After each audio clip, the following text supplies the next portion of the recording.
பாக்யலட்சுமி சரியில்ல. இன்னைக்கு எழில் வண்டியில போயிட்டு இருக்கும்போது கணேஷ் குறுக்க வராரு. எழில் தெருக்குள்ள இவ்வளவு வேகமா வருதுன்னு சொல்லி நகர சொல்றாரு. ஆனா கணேஷ் நகராம நிக்கிறாரு. அண்ட் ஹெல்மெட் காட்டிட்டு எழில் கிட்ட வராரு. எழில் கணேஷ் கிட்ட என்னங்க பிரச்சனை, உங்களுக்கு என்ன வேணும்னு கேட்க, கணேஷ் பைக்ல குறுக்க வந்ததுக்கே உனக்கு இவ்வளவு கோவம் வருதுல்ல, நீ என் வாழ்க்கையிலே குறுக்க வந்திருக்க, அப்போ எனக்கு எவ்வளவு கோவம் வரும்னு கேக்குறாரு. அண்ட் என்ன முடிவு பண்ணிருக்கன்னு கேக்குறாரு. எழில் எனக்கு நிறைய வேலை இருக்கு, நான் போகணும், வண்டியை எடுங்கன்னு சொல்றாரு. கணேஷ் அமிர்தாவும் நிலாவும் இல்லாம என்னால இருக்க முடியாதுன்னு, எனக்கு திருப்பி கொடுத்துருன்னு கேக்குறாரு.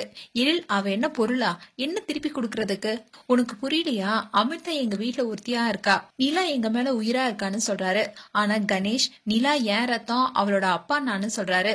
எழில் அது நிலாவுக்கு தெரியுமா, நீ வரதுக்கு முன்னாடி வரைக்கும் நாங்க சந்தோஷமா தான் இருந்தோம், நீ கூப்பிட்ட உடனே அமிர்தாவும் நிலாவும் வந்துடணுமா, மனசெல்லாம் அப்படி மாத்த முடியாதுன்னு சொல்றாரு. கணேஷ் உனக்கு புரியவே புரியாதான்னு கத்துறாரு.